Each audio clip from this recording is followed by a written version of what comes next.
నిజం చేస్తారు నిజమేనా మనం మార్చిపోయా ఓ అమ్మ డిస్నీలో వస్తుందంటే ప్రపంచ వ్యాప్తంగా వస్తుంది అది చూసేసి ఇంటర్లు ఎంత ఒకటి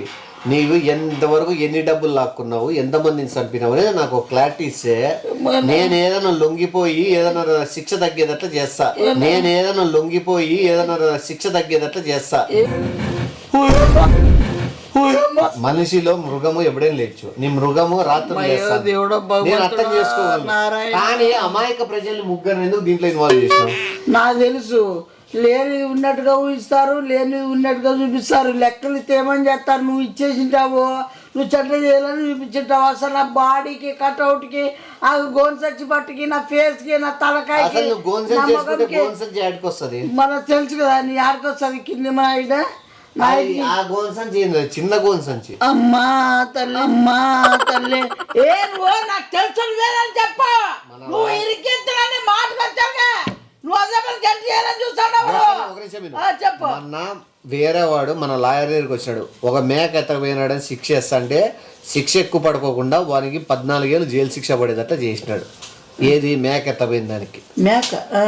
మన లాయర్ అంత పవర్ఫుల్ మేక ఎత్తపోయిన పవర్ఫుల్ లాయర్లే పరిచయం ఉండరా చిన్నప్పుడు లాయర్ గల్లన్నాళ్ళు లేదా పాయింట్ మాట్లాడినప్పుడు నీకు అనిపించలేదా ఓ లాయర్ మాట్లాడతాడు